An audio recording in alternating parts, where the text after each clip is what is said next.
俄军超100枚导弹，100架无人机空袭乌克兰15周。乌军猛烈反击，跨越2300公里袭击俄炼油厂。库尔斯克今日战报，乌军保持着每天拿下2个定居点的节奏。1500乌军60辆装甲车在攻布良斯克。乌军得英美情报支持，泽连斯基称已知晓俄防空系统部署点。在乌东战场，哈尔科夫乌军奠定胜局。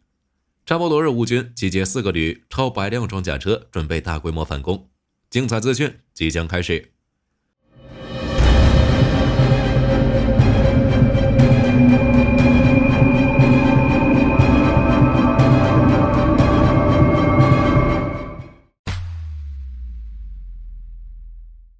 为了挽回面子，俄军于8月26日出动11架图95、6架图22战略轰炸机、1架米格 31K 以及4艘潜艇，发射100多枚导弹，和从多个方向发射100多架无人机，对乌克兰15个州发动大规模空袭，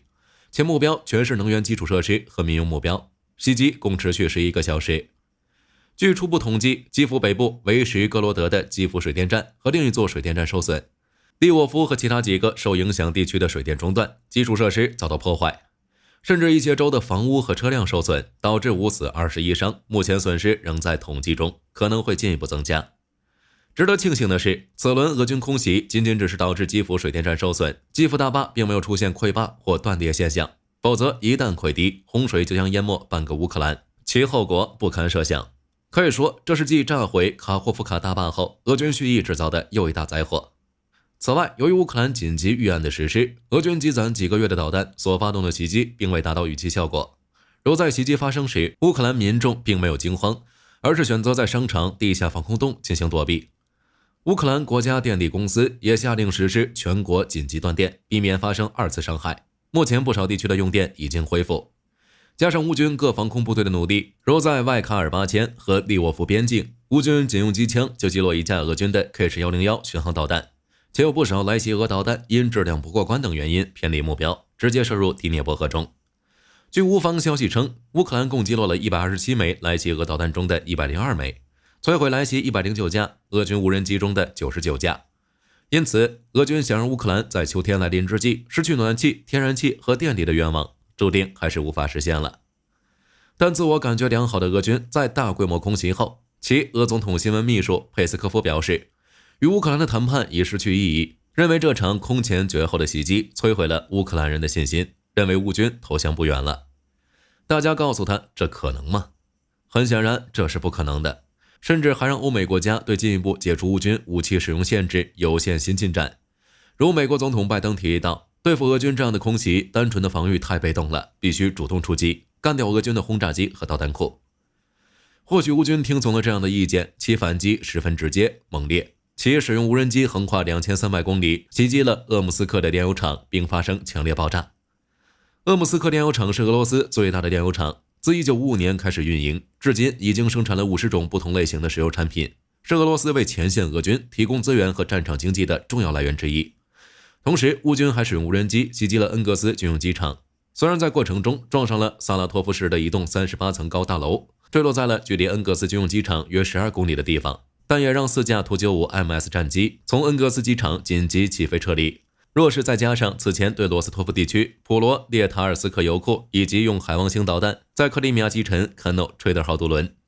明显能看出乌军近期加大了对俄炼油厂、油库、运输线的持续打击，而这将使俄罗斯能源收入以及前线战场所需燃料出现短缺，这将反哺前线乌军，从而使其展开反攻。这一点稍后会讲到。俄军此轮袭击另一个值得注意的地方是，俄军袭击用的无人机无故闯入了波兰空域。据波兰武装部队作战指挥部负责人马切伊·克利什将军表示，闯入的俄军无人机在飞行25公里后突然消失，且克利什将军称，在过程中其曾准备下令摧毁这架无人机，但由于天气原因无法将其击落。据推测，俄军无人机最后可能落在波兰边境城镇蒂绍夫采附近，目前搜寻工作正在进行中。截至8月26日，乌军累计控制区已达1600平方公里。过去1个星期，乌军虽然没有像最初几天那样高歌猛进，但仍然保持着每天拿下2个左右定居点的节奏。而这样的攻击节奏照样迫使库尔斯克多地陷入紧张状态，目前包括克列涅夫、雷利斯克、格鲁什科夫斯基等地区都已经开始进行人员疏散。其中，在格鲁什科夫斯基等地区，塞木河上的桥梁已被完全摧毁，3000名俄军被困。不过，俄军没有放弃，已在卡里日旁边建造了一座浮桥，企图撤离部队。在克列涅沃支援的俄军目前正在奥尔戈夫卡附近进行一系列反击，该地区目前处于灰色地带。在蒂戈夫方向，有尚未证实的消息称，库尔斯克核电站的外墙上出现了具有标识性的三角，显然乌军很可能已悄摸地光顾了此地。目前，俄军已在库尔斯克核电站周围构建了多道防御网，甚至有消息称，俄军还请来了牧师进行祷告，一如此前祷告希望罗斯托夫油库大火熄灭一样，祷告希望核电站能安全无比。在吉里方向，乌军已确认打下了乌拉诺克村，但比较遗憾的是，没能俘虏驻守这里的车臣部队，被他们成功突围。最后，在苏贾北部，有俄罗斯博主称，马来亚洛克尼亚已被乌军拿下，不过该消息尚未证实，此地可能仍处于灰色地带。而除了库尔斯克外，乌军在比尔格罗德和布良斯克的攻势仍在继续。据诺尔报告报道，8月26日上午，乌军炮兵对比尔格罗德的拉基特诺耶村进行了猛烈攻击，正为缓冲区建立，消耗俄军有生力量。在布良斯克，据开源情报报道，乌军再度出动大约1500名士兵、60辆装甲车，攻向了布良斯克的苏泽姆卡区和谢夫斯克。目前，乌俄双方尚未做出正式回应，战场局势还有待观察。但显然，在乌军进攻库尔斯克后，所谓的红线已被突破，乌军可以攻击更多的俄本土，甚至是得到了欧美国家的支持。如据《纽约时报》援引美国官员的话披露，英国和美国向乌军提供了库尔斯克地区的卫星图像，并提供了俄军战略位置等关键情报，从而使乌军可以精准定位，追踪俄军的动向。但该美国官员同时强调，虽然库尔斯克战役经过了精心策划，但乌军所取得的战果远远超出预期，极大地提升了支持乌克兰国家的信心，让他们更加确信乌军可以取得最终的胜利。此外 F-16 现身俄本土的消息又多出一项。据诺尔报告报道，一架乌军 F-16 战机划破俄罗斯领空的画面刷爆了网络，显示乌克兰空军很可能已在俄境内作战，但也有消息称该画面显露的是乌军其他战机。而稍早一些，乌总参谋部曾透露，乌军的 F-16 战机将做远程打击和空中情报侦察，称其目前不会参与空中作战，因此该战机到底是不是 F-16 还未知，相关消息有待进一步验证。当然，火力军也不排除这是乌克兰空军的一种迷惑手段，始终让 F-16 的作战模式保持神秘，打俄军防空一个措手不及。另一方面，就在 F-16 与乌俄战场崭露头角的时候，国际社会也适时增加了援助数量。如荷兰方面宣布将多赠送6架 F-16 给乌克兰，其援助总数将达到30架。而俄军方面也推出了他们的新武器电车。火力军是真没想到，俄军的摩托化旅有一天会骑着电车冲锋，真是滑稽。值得注意的是，在乌军与俄本土激战之际，泽连斯基也视察了前线。靠近库尔斯克边境的他高调发声称，已知晓俄防空系统的部署点。泽连斯基称，只有莫斯科和圣彼得堡周围有俄军的防空系统，其他一些如库尔斯克的城镇，俄军都没有进行防空保护，乌军可以长驱直入。可以预见，在 F-16 的加持下，乌军无论是在空中还是地面，其攻势都将持续。在乌东战场，乌军反击持续，成果斐然。在哈尔科夫，乌军持续发动攻势，并已基本奠定胜局。据泽连斯基证实，乌军正将俄军赶出哈尔科夫。在沃夫昌斯克，他和哈尔科夫战区发言人均表示，仍有一定数量的俄军被围困在沃夫昌斯克的骨料场，且这里的俄军被切断补给已经有很长一段时间了，其处境可想而知。在顿涅茨克、恰索菲尔方向，战线变化不大，俄军正沿着卡尼尼纳市中心的利索瓦街推进。乌军第24独立机械化旅在使用无人机侦察的同时，拍摄了被俄军摧毁的恰西夫亚尔市，一片狼藉。在旁边的巴赫穆特，乌空军使用美制 JDM 炸弹对俄军集结地实施了夜间袭击。在托列茨克方向，俄军在航空兵的支援下对乌军方向进行11次攻击。截止报道，战斗仍在继续。不过有消息称，乌军不仅收复了纽约村部分阵地，还在今天战斗中俘虏了16名俄军。纽约村的战斗仍在继续。在红军村方向，乌军第47机械化旅使用艾米 A1 坦克摧毁了当地多个俄军阵地，来了一波小反攻，随后继续向俄军的总深处推进。在扎波罗热，据俄方媒体称，乌军在该方向集结了多达4个旅的兵力，并部署超过100辆装甲车，准备发动大规模反击。对此，火力军猜测，乌军目标是彻底掌握奥西里夫卡、托克马克亚、奥里西夫一线，这样乌军就能打通前往克里米亚的陆上通道。只是目前情况有待进一步观察。不过，据路透社称，援引乌克兰国防情报局的代表尤索夫的话称，乌克兰已为收复克里米亚制定了全新计划。虽然该计划细节并未透露，但摧毁科什大桥是该计划的重点。事实上，从近期乌克兰对克里米亚不断升级的打击来看，这个全新计划应该早已开始实施。从数月前乌军频繁摧毁此地防空系统，到近期克里米亚和科什大桥周遭的俄军基地、能源设施乃至港口、渡轮遭到了乌军海王星导弹、无人机的洗礼，相继起火爆炸。再到俄军在克里米亚附近的3座钻井平台也被摧毁，致使俄军彻底失去侦察赫尔松乌军动向的据点，以及乌军 F-16战机正式抵达前线作战等等。这一切都预示着乌军将对克里米亚发动大规模攻势。接下来乌克兰将何时启动收复计划，会如何发起进攻，让我们拭目以待。据美国防务新闻报道，在过去几十年里，美陆军的旅级部队既要参与实战，又要分析作战计划的下一步发展。这种高负荷的作战行动已经超过了旅级作战单位的范畴，致使这些旅级部队的指挥部和通信营在指挥行动和信息交流方面存在巨大压力。因此，美陆军正在考虑将其作战规模进行升级，目标改为以师级单位为作战部署对象。此外，美陆军还决定重组通信营，以应对围绕现代化网络技术展开的各种攻防问题。至于更多的通信营重组细节，目前仍在接受美军高层的评估。预计在今年年底前将会得出最终的评估结果。如果这项重组计划能够通过，届时将会让通信兵有足够的时间来专注于各旅内部的作战部署工作。据战区报道，美国2架装有自主运算系统的 MQM-178 无人机已完成自主编队、战术机动以及与有人机搭配飞行测试。据悉，这项测试共分为3个阶段。第一阶段测试自主系统的可靠性，士兵通过遥控模式操控2架 MQM-178 升空，接着通过地面平台对其下达航向、速度与高度指令。测试结果证明，无人机的自主系统能够通过通讯网络与地面平台实现交互，并理解和执行相关指令。第二阶段测试自主系统的临时决策能力，在2架 MQM-178 在升空之后，士兵将遥控模式切换为自主模式，由自主系统进行判断，何时执行编队飞行、调整航线与战术机动等操作。测试结果证明，无人机的自主系统能够迅速反应并执行相应的动态决策。第3阶段测试无人机的协作能力，由飞行员操作的 L-39与 L-29教练机与2架 MQM-178 组成4机编队，以超过每小时485公里的速度执行各项战术动作。